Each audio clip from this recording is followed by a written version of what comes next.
প্রকাশ্য দেবালোকে বালি চুরির ঘটনা মালদায়। মহানন্দায় জেসিবি নামিয়ে তুলে ফেলা হচ্ছে দেদার বালি। সম্পূর্ণ অবৈধভাবে চলছে কোটি কোটি টাকার কারবার।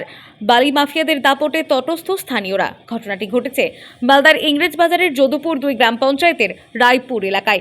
ইতিমধ্যেই নদীবক্ষে তৈরি হচ্ছে বিশাল বিশাল গর্ত। বালি লুটের এই অবৈধ কারবারের কথা স্বীকার করেছে জেসিবি চালক থেকে ট্রাক্টর কর্মী। তবে অভিযোগ, বেআইনি কারবারের পেছনে রয়েছে প্রভাবশালী চক্র। সংবাদ মাধ্যম ছবি তুলতে গেলে ছবি তুলতে বাধা দেওয়া হয়। এরপর সাংবাদিকদের হুমকিও দেওয়া হয় বলে অভিযোগ। এদিকে স্থানীয়দের অভিযোগ, এই অবৈধ কারবারের পেছনে রয়েছে এলাকার তৃণমূল নেতা তথা পঞ্চায়েত সদস্যের স্বামী শীষ মোহাম্মদ, যিনি এলাকায় পরিচিত জুলুম নামে। এ বিষয়ে বিজেপির মালদা জেলার সভাপতি অজয় গঙ্গোপাধ্যায় জানান, দেখুন, এখানে যে দলটা চলছে, এই দলের না আছে আদর্শ, না আছে নীতি, না আছে কোনো কিছু। শুধু একটাই আছে, বিনা ইনভেস্টে ব্যবসা করে খাওয়া। এবং এইটার একটাই লাইসেন্স হলো যে আমাদের গলাতে তৃণমূল করি, এই লাইসেন্সটা শুধু আছে।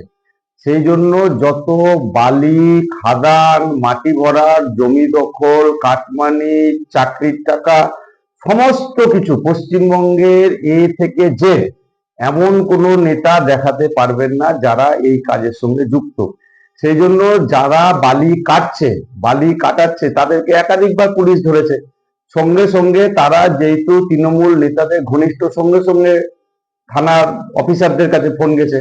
থানার অফিসাররা দেখছে যে যারা বালি কাটছে তারা তৃণমূলের ঘনিষ্ঠ, এবং আমরাও এই কাজে যুক্ত থাকবো। কারণ সরাসরি মুখ্যমন্ত্রী বলেছে যে যারা তৃণমূল করে লাইসেন্স আছে তাদেরকে গ্রেপ্তার করা যাবে না, সে যে জঘন্যতম কাজের সঙ্গেই যুক্ত থাক। যদিও মালদার ভূমি রাজস্ব বিভাগের ভারপ্রাপ্ত অতিরিক্ত জেলা শাসক দেবহূতি ইন্দ্র জানিয়েছেন, আমাদের রেগুলার রেড প্রোগ্রাম চলছে। আবার যে স্পটটা আপনারা বললেন, আমরা আবার এটাতে রেড করবো এবং যা অ্যাকশান নেওয়ার অ্যাজ পার ল যা অ্যাকশান নেওয়ার সেটা নেওয়া হবে। এক্ষেত্রে পেনাল্টি ইম্পোজ হবে যদি দোষী পাওয়া যায় যাদের, এবং গাড়িগুলো সিজও করা হবে। মালদা থেকে মাধব কুমার মণ্ডলের রিপোর্ট, টাইমলেস ডেপিকশন নিউজ।